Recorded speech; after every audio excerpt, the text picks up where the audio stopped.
ایک عالم دین میرے پاس آیا، آج سے 20 سال پہلے کا واقعہ ہے، جاننے والے دوست تھے، اس نے کہا 13 لڑکیاں ہو گئی ہے اور گھر جو ہے نا بلاؤں سے بھرا ہوا ہے، ایک اور بلا گئی انہیں ڈکش۔ میں نے کہا حدیث میں ہے جس کے گھر بچی پیدا ہوتی ہے پیغمبر کہتے میں ان کے ہاں مہمان ہوتا ہوں، تو آپ کے گھر 13 دفعہ پیغمبر مہمان ہوئے تو آپ خفا ہے۔ بیٹے کے لیے یہ خوشخبری نہیں ہے، بیٹی کے لیے۔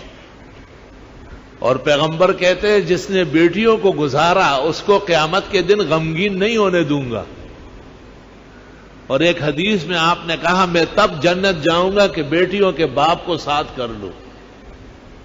میں نے 10-12 حدیثیں سنائی، خود بھی محدث تھا، استاد العلماء تھا، ہم سے بہت پہلے اور بہترین پڑھا ہوا تھا، لیکن غمگین تھا، پریشان تھا، بیٹھا ہوا ہزار و قطار رو رہا تھا۔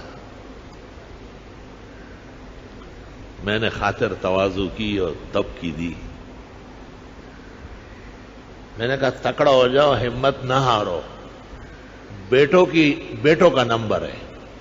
اس نے کہا نہیں بابا بس۔ میں نے کہا مان لو، منہ سے جو بھی بول نکلا، جس نے تولا پورا تول نکلا، ہمت نہیں آ، ڈٹ کے اپنی ڈیوٹی بجاؤ۔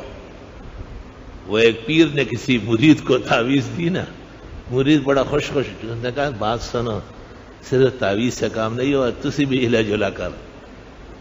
تو میں نے کہا رات کا کھانا کم کھاؤ اور کم مقدار میں گوشت استعمال کرو، اور چیزیں کم کرو، دودھ اور شہد اور انڈے کا استعمال کر لو۔ علماء کہتے ہیں 3 چیزیں جنت کی دنیا میں ظاہر ہوئی، اول دودھ، دوسری شہد، تیسرا انڈا۔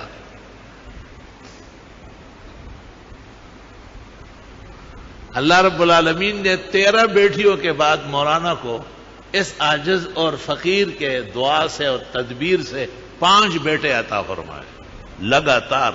مائزانٹنگ کا ہر بیٹے پر یہاں آتا تھا غریب اپنے حساب سے، کجورے، کجیاں، وہاں کا اچار، یہ وہ، اور سندھی اجرک، سب چیزیں لاتا تھا۔ اللہ اکبر و کبیرہ۔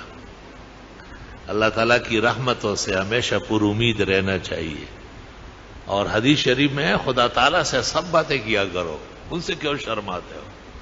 بندوں سے تو آدمی شرماتا ہے، حق تعالیٰ کو تو کہہ سکتا ہے کہ یہ کمی ہے، یہ کمزوری ہے، یہاں میں پٹ رہا ہوں، یہاں مجھے نقصان پہنچ رہا ہے، مجھے بچاؤ۔